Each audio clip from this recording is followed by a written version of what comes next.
If you prepare for it, Yeah, that's the thing. Yeah. There you go. Hello, everybody. Oh, hey, we Are we just supposed to like take our mask off? You can do whatever you want. Personal preference. All right. Good afternoon, everyone. It is great to be here with our City Council President, Nick Mosby, our Chief Equity Officer, and the Local Control Advisory Board Co-Chair, Dana Moore, our other Advisory Board Co-Chair, my good dear friend, Director Ashiah Parker, our Director of Muncie, Director Jackson, our good friend, Mr. Ray Kelly, and who else is it? Yeah. Oh, hello, ma'am. What you doing over there? Ms. Phyllis Gilmore, representing the Public Safety Advisory Commission, also known as the Mayor of North Baltimore.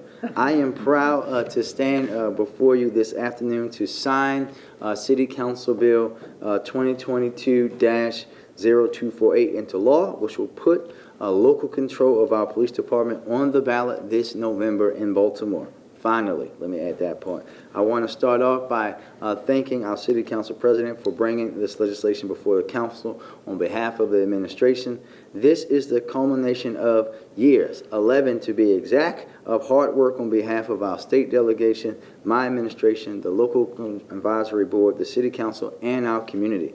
This is an initiative that has been at least 10, 11 years in the making, and something that I have personally fought for since I was a city councilman. Currently, Baltimore City is the only jurisdiction in Maryland that does not directly oversee its police department, and that must change in order for us to build the better, brighter, safer Baltimore that we all want to see. Local control of BPD is about restoring trust, it's about police accountability, and it's basically about basic democracy. The ability to set policies and provide oversight locally will enable us to transform BPD and better engage in constitutional yet proactive law enforcement practices, all while fulfilling our consent decree requirements with integrity. And before I hand it over to our Local Control Advisory Board co-chairs for a few words, I want to encourage our residents to vote yes for local control in November. This is a huge step in the right direction for our city, and we need to pass the charter amendment through public referendum to finalize this process. Thank you very much. Now we'll hear from our City Council President, who's been a steadfast partner in this effort. Sir? Thank you to the mayor, as well as thank you to the collection of Baltimore City residents who helped bring this to light, led by our amazing Chief Equity Officer and Ms. Dana Moore. We understand and know that Baltimore City, for as long as the mayor and I have been alive, has faced issues with crime in our city. We also understand and know in order for us to sustainably drive down crime and effectively provide the needs to our community as it relates to public safety, there must be trust between our community and our residents and the law enforcement officers that they serve. And this is a step in the right direction of ensuring that Baltimore City, just like every other jurisdiction in the state of Maryland, has an equal say as it relates to the proactive as well as constitutional efforts that our police department put before us for our citizens. The mayor can remember when we were on the council, it was a council that really pushed to be one of the first councils in the country to put body-worn cameras on our police officers. Unfortunately, because of the local control in Annapolis, in the charter in Annapolis, that could not be had, even though that was the wishes of this Baltimore City Council. That was before the death of Freddie Carlos Gray. And that was a stark reminder of the importance of why we're standing here today. So I would like to thank the mayor for all of his hard work. I mean, this is a decade's worth of work today. I would like to thank Ms. Dana Moore as well as Ms. Parker for leading a really steadfast effort. But I'll be as short as the bill. And that basically is a referendum to tell folks that this is a step in the right direction to provide Baltimore City with local control. And as your City Council President, I urge you to vote yes. With that, I believe we're going to turn it over to Ms. Chairs. Chief Moore, and then over to Ashiah. Okay, great. Thank you. Thank you very much. And thank you especially for the efforts. Good afternoon. My name is Dana Peterson Moore, and I serve as the City of Baltimore's Director of the Office of Equity and Civil Rights and as the city's Chief Equity Officer. It's as Chief Equity Officer that I was designated to serve as a member of the Local Control Advisory Board, and I'm honored, very honored, to co-chair that board with Ms. Ashiah Parker. Many of our board members are here today. The mayor has introduced most of them. Who slipped in quietly is Deputy Kaylin Young, who's on the board as a member of the community. Thank you for being here, all of you. Thanks also to the Mayor's Office of Government Relations for the invitation to speak very briefly on this critical subject and huge, huge milestone in the evolution of Baltimore city government.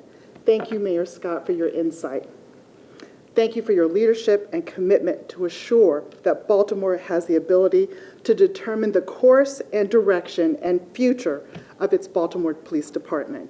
Thank you, City Council President Nick Mosby, for taking up the mantle, for ushering us through the process and making sure it happened today. As we stand here today, the City of Baltimore is the only jurisdiction in the state of Maryland that does not have control of its own police department.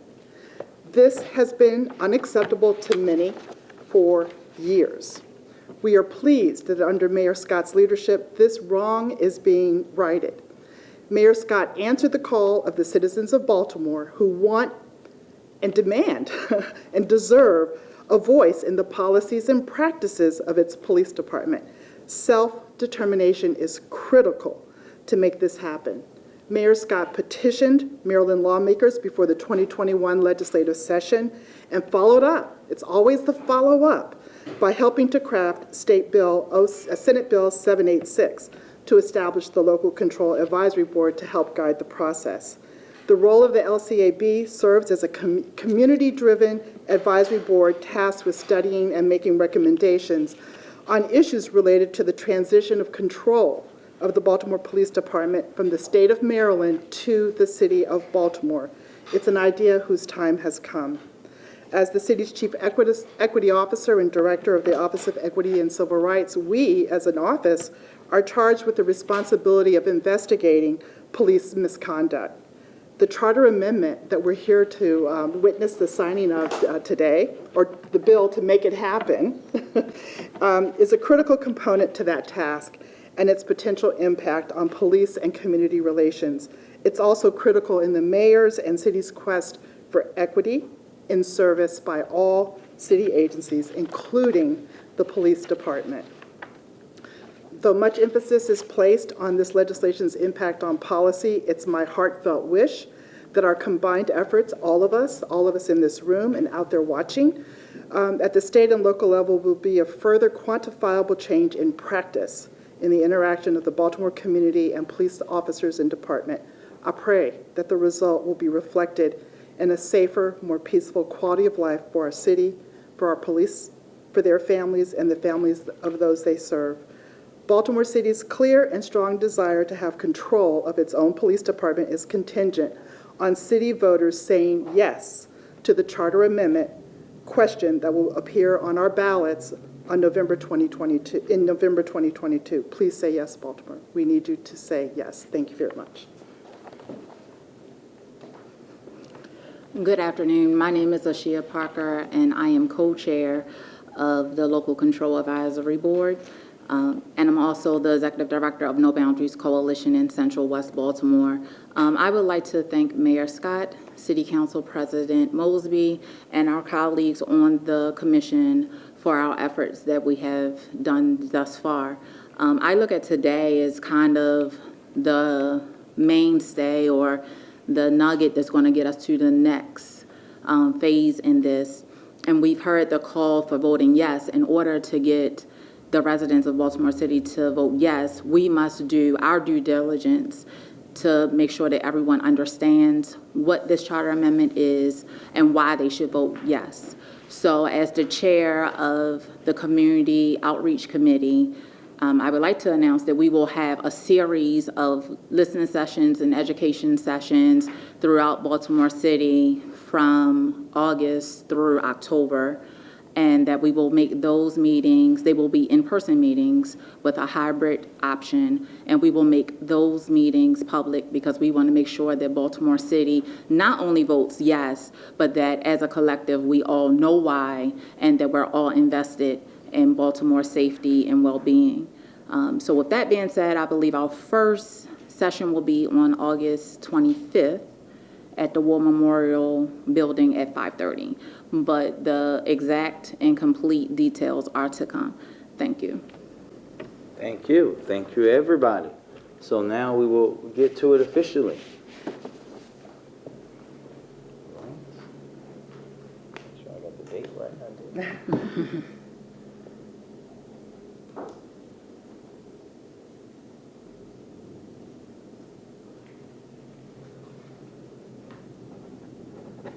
There we go. Right.